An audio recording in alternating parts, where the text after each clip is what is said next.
성경 말씀 데살로니가 후서 1장 6절에서 9절입니다.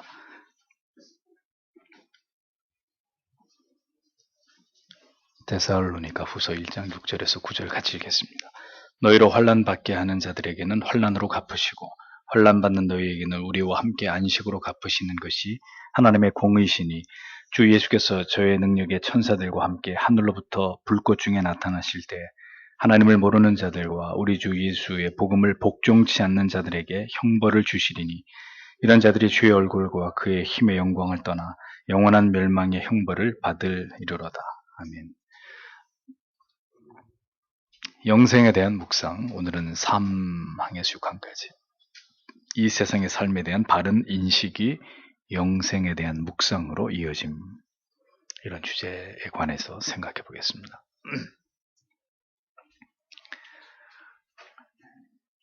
이 땅의 삶에 대한 감사.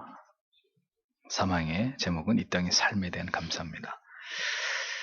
성도는 이 세상의 것들에 대해서 적당히 무시하고 언제나 육적이고 물질적인 것으로 향하려고 하는 우리의 마음에 재갈을 물릴 필요가 있습니다. 그것을 모르는 사람은 많지 않지만 실제로 그 탐욕과 탐심이 제어되지 않는 것은 우리의 양심이 진리에 온전히 사로잡혀 있어서 민감하게 작동하지 않기 때문입니다. 언제나 탐욕은 우리의 죄성을 부추기고 자극합니다. 손에 넣으라고 보암직하고 먹음직한 그것을 내 손에 넣고 다음은 입으로 가져가서 그것을 베어 물라고 속삭입니다. 하나님의 붙드심이 아니고 언제나 진리의 말씀이 우리의 영혼을 견고하게 붙잡지 않으면 우리는 모두 그 유혹에 넘어지게 되어 있습니다. 신자는 그래서 세상과 항상 적당한 거리를 유지할 필요가 있지만 극단적인 염세주의에 빠져서 인생 자체를 혐오하고 그래서 불성실한 삶을 합리화해서는 안 됩니다. 이 세상의 삶은 수고와 슬픔뿐이고 우리를 수많은 죄악에 넘어지게 하는 요소들로 가득할지라도 이 땅에서 살아가는 인생 그 자체를 무시해서는 안 된다는 거죠. 왜냐하면 그 인생의 긴 여정 속에 하나님의 놀라운 은혜와 축복도 진리를 깨닫게 하시고 하나님을 깊이 만날 수 있는 기회들도 다 그 인생 가운데 포함되어 있기 때문입니다. 신자는 주어진 모든 인생의 삶 속에서 하나님께서 시마다 때마다 필요적절히 베풀어 주시는 은택을 경험하면서 하나님께 깊이 감사하는 삶을 살아가야 합니다. 인생에서 우리가 경험하는 모든 것들이 모두 하나님의 자비하심에 우리를 불쌍히 여기심의 결과라는 것을 우리는 기억해야 하는 거죠. 인생의 모든 과정이 우리의 구원을 이루어 가시는, 우리를 더욱 성숙한 하나님의 자녀로 빚어 가시는 모든 아름다운 과정이기 때문입니다. 하나님께서는 우리가 영원한 기업에 이르기 전에 먼저 이 땅에서의 삶 속에서 그 맛보기들을 경험하면서 하나님께서 우리의 일상에서 공급하시는 크고 작은 은총을 통해서 친히 우리에게 인자하신 아버지가 되심을 드러내기를 기뻐하시는 분이십니다. 우리가 무엇인가를 간절히 구해도 그것을 구하게 하신 하나님께서 그것을 주시지만 때로는 우리가 생각지도 않았던, 우리가 구하지 않은 것까지도 우리에게 하나님이 채워주실 때가 있습니다. 이 모두가 하나님은 우리에게 선하신 아버지시고 자비와 그 인자하심이 한량없는 그런 하나님이신 것을 하나님이 그 자녀들에게 드러냄을 하나님이 즐거워하시기 때문입니다. 그러므로 신자는 이 땅의 모든 유혹을 멀리하기도 해야 하지만 인생을 통해서 이토록 풍성하게 경험하게 하시는 하나님의 선하심과 자비하심 또한 넉넉히 경험하면서 인생을 통해서 대면하게 되는 하나님의 아름다우신 그 성품을 알아가는 축복도 함께 누릴 필요가 있다는 거죠. 인생은 그렇게 하나님의 사람들로 빚어가는 모든 과정이기에 그것은 하나님의 귀한 선물입니다. 아무리 고통스럽고 슬프고 괴로운 시간들이, 고독한 시간들이 우리에게 찾아오더라도 그 모든 것들을 능가하시는 하나님의 위로와 영혼의 기쁨과 희열도 하나님이 우리에게 부어주심을 우리는 잊지 말아야 되는 것이죠. 겨울이 지나가야 봄이 오듯이 그 혹독한 어려움의 시간들이 지나가고 또 하나님이 우리에게 주시는 모든 것으로 풍성한 날들이 우리에게 이렇게 찾아오는 것을 통해서 인생이 그렇게 내 뜻대로 되는 것이 아니라 그분의 시간 속에서 곤고한 날과 형통한 날이 반복되어 가면서 우리를 하나님의 사람으로 아름답게 빚어가는 인생의 전 과정이 바로 그것이구나. 이런 것들을 우리가 깨달아가야 된다는 것이죠. 여러분, 자연의 아름다움을 보십시오. 가을 햇볕도 너무 아름답고 구름도 좋고 바람도 좋습니다. 어제처럼 태풍이 불어닥친 바다도 미친 듯이 춤을 추는 나뭇잎 가지들도 또 천둥과 번개도 태풍이 지나간 이 황홀한 하늘빛도 너무나 아름답게 그지없습니다. 그러니까 이 땅에서의 모든 성도의 삶은 그 영원한 나라에서의 그 영광을 바라보고 소망하고 준비하는 시간들이라는 걸 잊지 말라는 겁니다. 그러니까 인생이 너무 슬프고 괴롭고 눈물 날 때는 다 끝난다. 다 지나간다. 영원한 안식으로 들어갈 날이 다가온다. 이걸 생각해야 되는 것이고, 눈부시도록 아름답고 기쁘고 행복하고 감격스러운 날들을 주실 때는 천국에서 맛보는 것에 맛배기에 불과하다. 하나님이 이러한 즐거움으로 나를 위로하시고 영원한 나라를 더 소망하게 만드시는구나. 이렇게 우리가 인생에 닥치는 모든 희비애락을 바라보고 그것을 우리가 깨닫는 그런 지각이 있어야 한다는 것입니다. 이 땅에서의 모든 성도의 삶은 영원한 나라의 영광을 준비하는 시간이다. 하늘에서 영원한 면류관을 쓸 자들에게 이 세상에서의 삶은 잠시 이렇게 지나가는, 잠깐 세상에 소풍을 나온 그런 삶이 아니란 말이죠. 치열한 싸움의 연속이고 극복하고 이겨나가야 될 과제가 산적한 삶입니다. 그 모든 시간들을 주를 의지하고 헤치고 이겨나갈 때 마침내 영원한 도성에 이르게 되는 것입니다. 철로 역정에서 아름다운 집을 떠나는 크리스찬이 뭘 얻죠?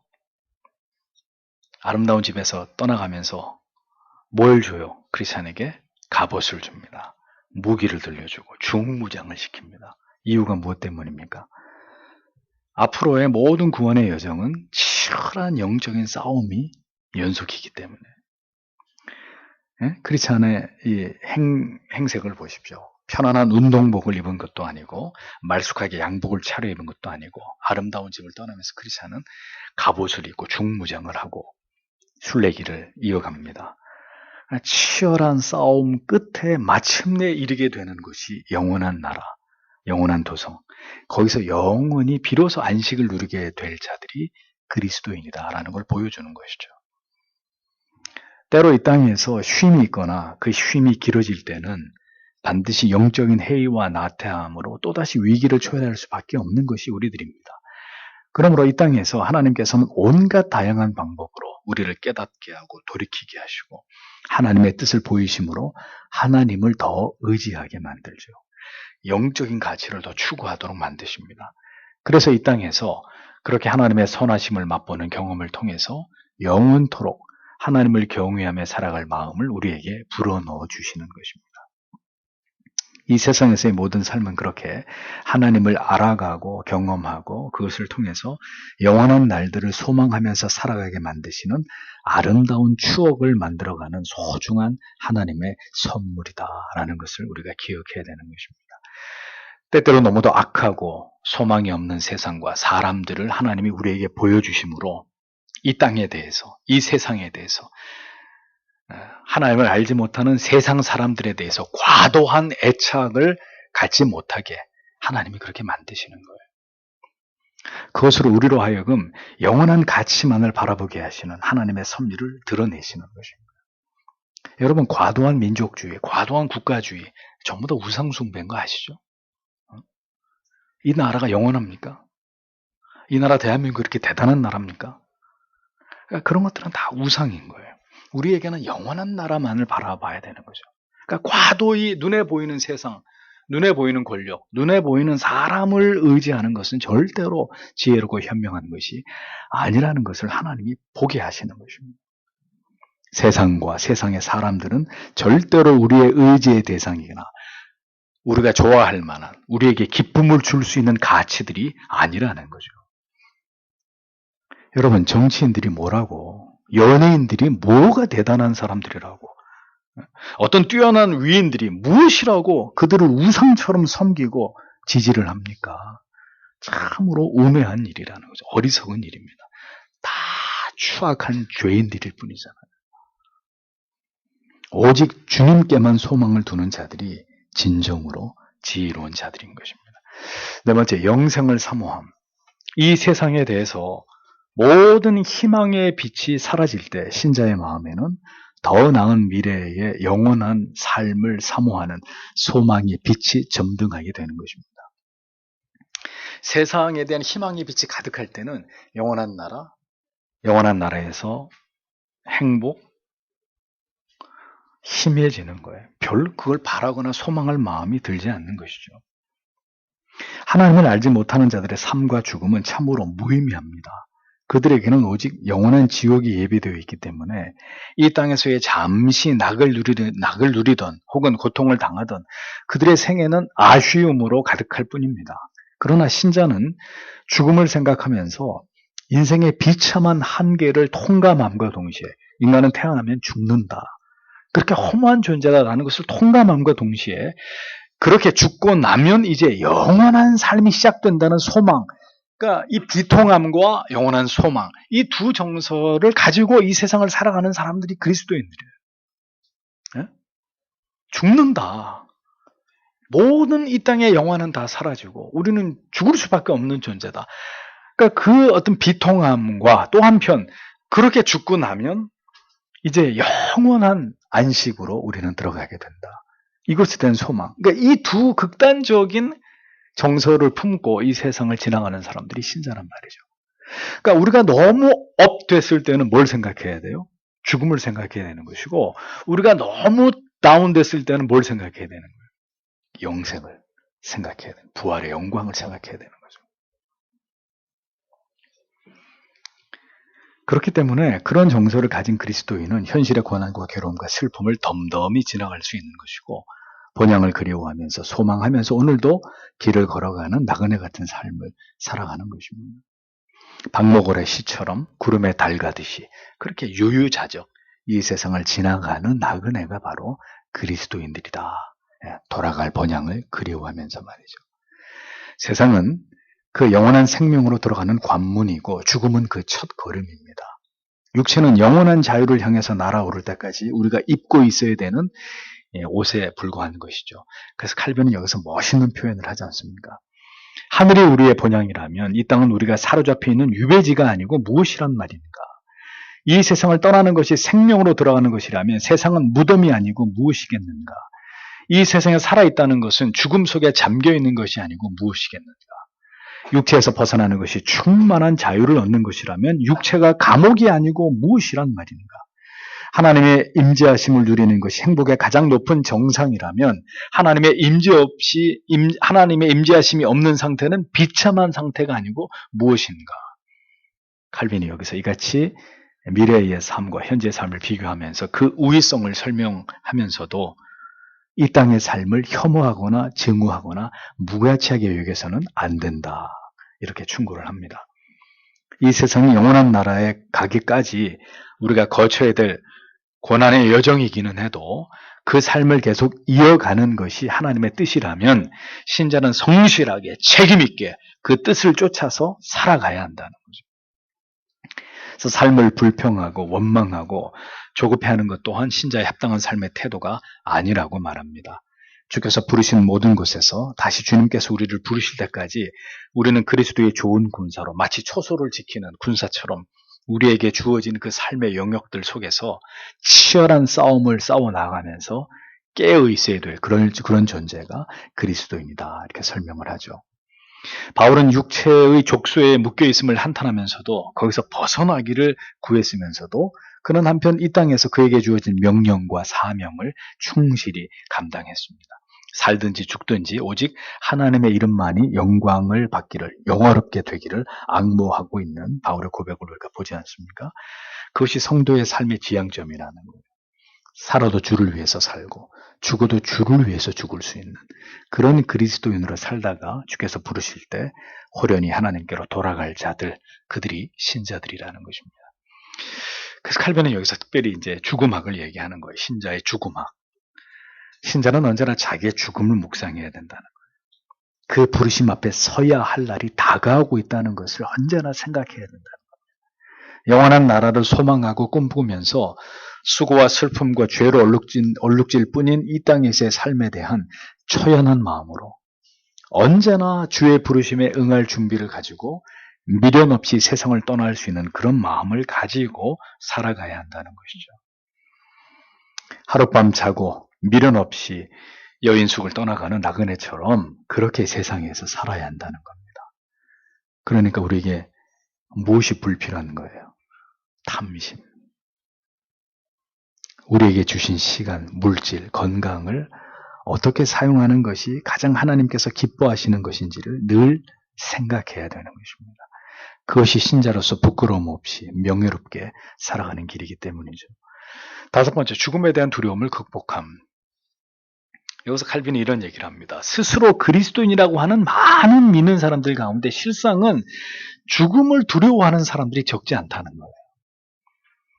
그러니까 그리스도인이 죽음보다 더한 내세에 대한 충만한 위로와 기쁨으로 죽음에 대한 두려움을 극복하지 못한다면 이것은 절대로 그냥 묵고할 수 없는 심각한 영혼의 결핍이다. 영혼의 심각한 문제다. 영혼의 구멍이 뚫려 있는 것이다. 칼빈이 이렇게 지적을 합니다. 육체의 장막이 무너지는 날 영원하고 완전한 아름다운 하늘의 영광 가운데 새로움을 잊게 된다는 소망을 가질 때 우리는 본성적으로 죽음에 대한 두려움이 있으나 그보다는 오히려 영원한 나라에 대한 소망으로 그 두려움을 이겨낼 수 있는 것이다. 이렇게 이야기를 합니다. 본향으로 돌아간다는 의식, 영원한 나라를 바라봄은 신앙에서 매우 중요한 주제가 아닐 수 없습니다. 신자는 언제나 현세가 아닌 내세를 소망하고 바라보는 거룩한 정서를 잊어버려서는 안 됩니다. 근데 자꾸 내세를 소망하는 마음이 약화될 때 하나님이 행하시는 일은 뭐냐? 현세에 대해서 우리의 모든 일들이 꼬이게 하는 거예요. 이 현세가 다가 아닌데도 마치 지금이 전부인 것처럼 살아갈 때 하나님이 우리의 삶에 간섭하시는 방식은 오늘 내가 하는 모든 일들이 뒤틀려 버리게 하는 거예요. 그래서 어떻게 해요? 다시 내세를 바라보게 하는 거죠. 내세를 바라보고 그것을 그리워할 때 다시 현세의 문제가 정상적으로 돌아가게. 계속 하나님이 그렇게 우리의 삶에 간섭하시는 것입니다. 그래서 우리의 시선이 절대로 이 땅에 눈에 보이는 것들을 바라보며 살지만 절대로 보이지 않은 영원한 것에서 너무 많이 벗어나지 못하도록 하나님이 계속해서 그렇게 우리의 삶을 조율하시는 거죠. 아무리 아름다운 곳을 여행하고 맛있는 음식을 먹고 좋은 것을 누리더라도 이것은 천국에서 우리가 누리게 될 영원한 것과 좋게 비교가 되지 않는 것에 불과하다는 마음을 언제나 품고 살아가야 합니다. 지각 없는 세상의 짐승이나 하나님이 지으신 모든 만물들도 그들의 이 현실의 허망함을 의식하면서 마지막 부활을 사모하고 있다고 로마서가 말씀하고 있다면 지성을 통해서 영생에 관해서 일기움을 받은 신자가 이 땅의 유한한 것, 그 모든 것들에서 벗어나서 영원한 것을 사모하는 마음을 품는 것은 지극히 마땅한 일이 아니겠느냐라고 칼빈이 질문하고 있는 거죠. 죽음을 두려워하면서 아직도 영원한 나라에 대한 소망과 부활과 영광과 기쁨을 사모하지 못하는 그리스도인은 분명히 성숙한 믿음을 가진 그리스도인들이 아니다. 이렇게 선을 긋습니다. 우리는 언제나 천국을 생각할 때 확고한 우리의 미래를 소망할 때 차오르는 기쁨과 감격과 그리움이 있어야 합니다. 그 마음으로 이 세상을 이겨나가는 자들이 되어야 합니다. 그것이 기독신앙의 핵심입니다. 주께서 우리에게 그와 같은 확고한 내세 믿음으로 충만케 해주시기를 그래서 신자는 언제나 기도해야 되는 거예요. 하나님 이 눈앞의 일이 잘 되게 해주십시오가 아니라 그의 나라를 소망하고 꿈꾸고 그리워하는 그 마음이 주님 절대로 제게서 약화되지 않게 해주십시오. 그 기도가 우선시되고 우리의 삶이 그걸 지향하면 눈에 보이는 모든 것들은 자동적으로 돌아가는 거예요. 그거는.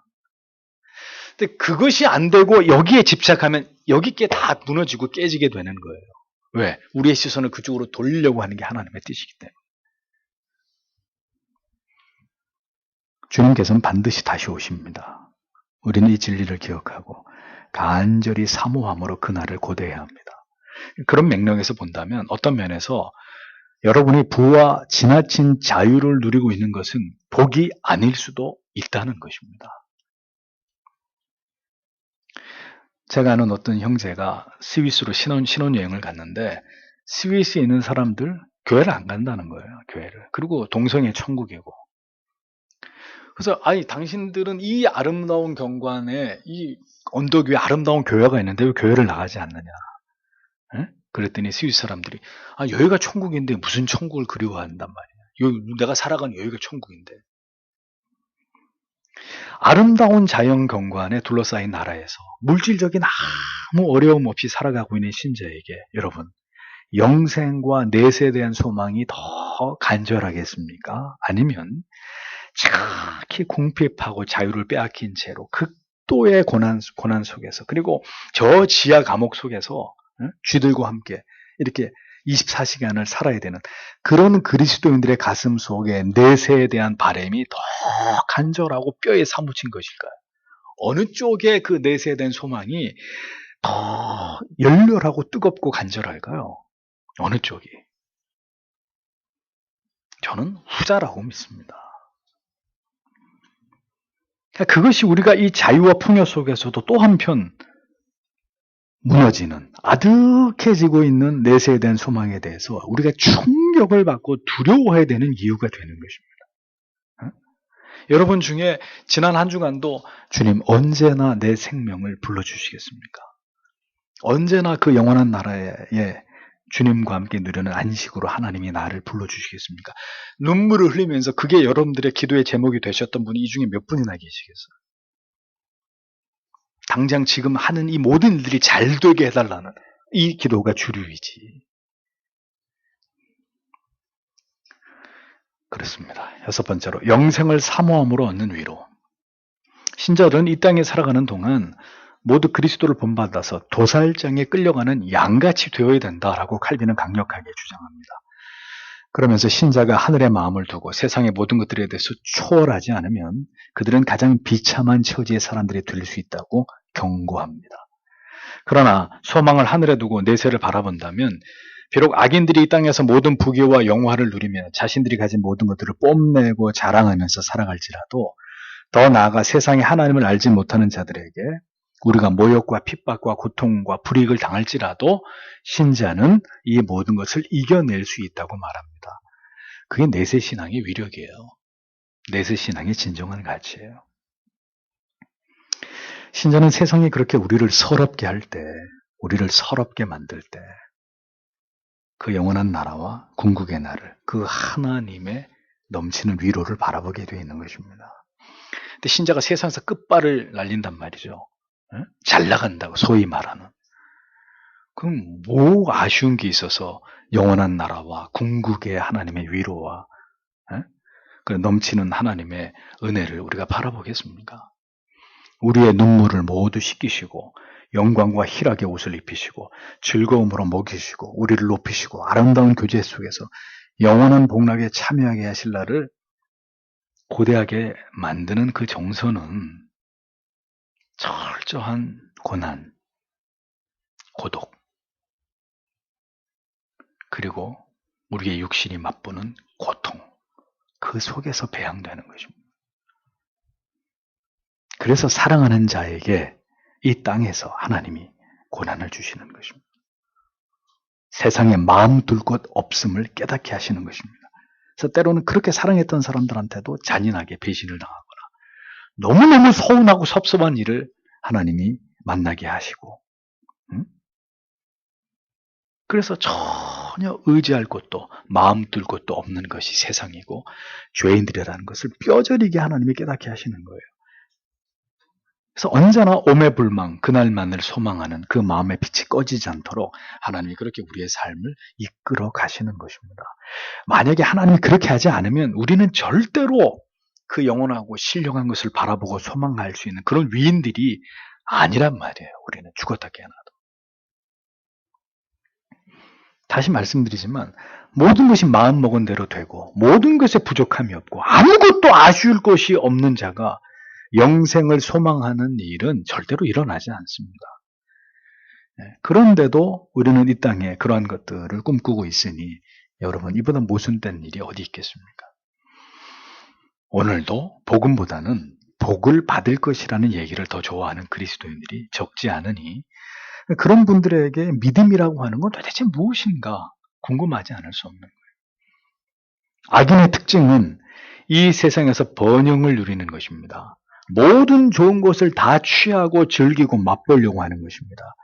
그들은 극한의 수치와 부끄러움 속에서 멸망당할 것입니다. 그들의 모든 사치와 허영에 대해서 꺼지지 않는 불로 하나님이 심판하실 것입니다. 모든 고통당한 의인들을 대신해서 하나님께서는 그들에게 복수하실 것입니다. 이것이 성도의 위로입니다. 이러한 위로가 없다면 우리는 하나님을 저주하고 원망하고 우리 또한 세상에서 모든 좋은 것들에 심취하면서 그렇게 살았을 것입니다. 어떤 그리스도인이든 세상을 지나가는 동안 유혹을 받고 낙심과 절망을 경험하게 됩니다. 악인의 번영과 의인의 고난이라는 이 풀리지 않은 의문에 언제나 그리스도인들은 봉착하게 되고 그것 때문에 마음이 상하고 시험에 드는 일들이 일어납니다. 악인의 형통을 바라보면서 신앙을 잃어버릴 정도로 영혼이 휘청거리게 되는 갈등을 겪게 되는 일들이 그리스도인에게 일어날 수 있단 말이에요. 그러나 그 모든 의문이 어디서 풀리느냐? 의인과 악인의 그 결국을 볼 때, 시편 73편의 말씀처럼 그 의인과 악인의 그 마지막을 볼 때 모든 의문은 풀리고 진정한 위로와 평강을 얻게 되는 것이죠. 우리의 눈을 돌려서 때때로 그리스도의 부활과 영원한 나라에 대한 소망을 바라볼 때 우리의 마음에 일어나는 모든 헛된 욕망과 탐심을 이기고 우리는 승리하는 삶을 살아갈 수 있는 것입니다. 그러니까 이러한 진리에 성도는 그 마음을 천착해야 하는 것입니다. 저 여러분들에게 귀에 못이 박히도록 말씀드리잖아요. 보고 듣는 것은 묵상에 마음에 영향을 미치고 그것은 나의 삶의 내용을 결정하게 된다. 영적인 삶을 살아갈 것이냐, 육적인 삶을 살아갈 것이냐, 눈에 보이는 물질에 더 집착할 것이냐, 보이지 않는 영혼과 영원한 나라에 더 마음을 집중할 것이냐. 그래서 여러분에게 또 말씀드립니다. 여러분이 누구와 어울리고 무엇을 보고 무엇을 듣고 있는 것에 시간을 허비하고 있는지 신자는 항상 이 부분에 대해서 주의해야 된단 말이에요. 언제나 진리를 묵상하고 내 영혼으로 하여금 영원한 가치에 주목하지 않으면 아주 쉽게 물질의 노예가 되어버리고 탐욕과 탐심과 허영과 사치의 종이 되어버리는 추악한 생각에 사로잡히게 되는 그런 일들이 일어나는 것입니다. 신자의 모든 명예를 잃어버리고 수치스러운 삶을 살아가게 되는 것입니다.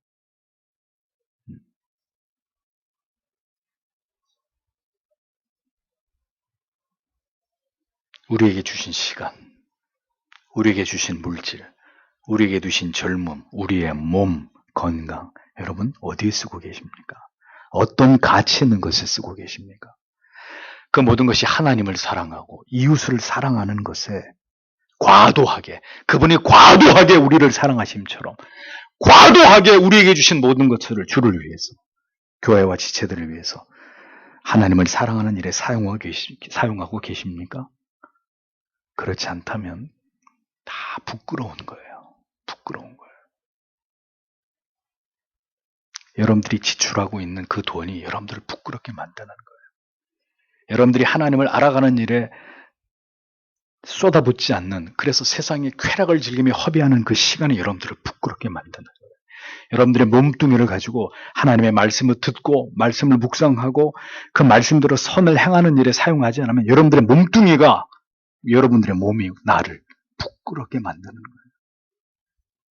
하나님은 그렇게 살라고 우리를 이 세상에 보내신 게 아니란 말이죠. 그러니까 명예로운 신자가 되어야 됩니다. 하나님 앞에서. 물론 우리가 뭘 해야 하나님 앞에 떳떳하고 영광, 그게 아니라 그렇게 죄인된 우리를 구원해 주신 그 은혜 앞에서 부끄럽지 않게 살려고 하는, 내가 뭘 해서 당당한 사람이 되겠다는 게 아니라 내 스스로 어떤 영광을, 의의를 찾겠다는 말이 아니라 그 한량없는 은혜와 사랑 앞에서 그것을 받은 그 빚을 진 사람으로서 내가 하나님 앞에 오늘이라는 시간을 어떻게 살 것이냐, 내게 주신 그 모든 것들을 어떻게 사용해서 하나님을 기쁘시게 할 것이냐, 내가 아닌 다른 사람들을 행복하게, 그들을 채워주는 삶을 통해서 이웃사랑의 대의를 실천할 것이냐. 언제나 신자의 머릿속엔 그것이 있어야 된다는 거죠. 그것이 있으려면 언제나 진리의 말씀을 묵상하고 그 가치를 쫓아가는 삶의 병행이 돼야지, 온갖 세상에서 죄를 먹고 마시는 사람들과 짝을 하고 내 삶이 그들 속에 찌들어 있는 삶으로 계속되고 있다면 절대로 우리의 사고와 우리의 지정의는 하나님의 거룩하신 뜻을 향해 움직일 수가 없는 것입니다. 언제나 탐욕과 탐심과 사치와 허영을 따라서 작동하게 되어 있는 것이죠. 그러면 인생은 허무한 게 되고 마는 거예요. 하나님이 그렇게 우리를 깨닫게 하시는 것입니다. 인생의 그 모든 시간들을 통해서 유한한 세상을 살아가지만 영생을 묵상하며 살아가는 그런 그리스도인들로 하나님이 우리를 만들어 가시고 다듬어 가시면서 결국은 이 진리를 깨닫게 하는 신자가 되게 하시려고 하는 것이 그분의 뜻이란 말이에요. 그러니까 그 뜻을 깨닫기까지 성도 여러분, 도대체 얼마나 많은 시간을 버려야 되고, 얼마나 많은 물질을 허비해야 되고, 얼마나 많이 이 몸뚱이를 가지고 죄를 짓는 일에 쓰고 나서야 그것을 깨닫게 되는, 그건 아니라는 거죠. 왜? 인생은 한 번밖에 없기 때문에. 이게 뭐 또 있고 또 있으면은 한 번은 그렇게 질러보고 그 다음번엔 정신 차리고 뭐 이렇게 나눠서 하겠는데, 그것이 아니기 때문에 오늘도 이러한 진리의 말씀에 우리가 마음을 기울이고 뿌리를 내리고 하나님의 영광을 위해서 살겠다는 말씀, 그 뜻의 가치를 새기면서 부단히 그렇게 살려고 노력해야 되는 것이죠. 그리고 하나님이 그렇게 살아가도록 나를 붙잡아 주시기를 오늘도 기도해야 되는 것입니다. 그래서 인생은 선물인 것이죠. 이 모든 걸 배울 수 있는 학교이기 때문에. 네.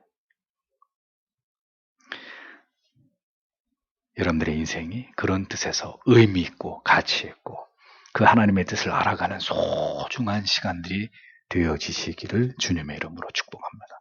기도하겠습니다.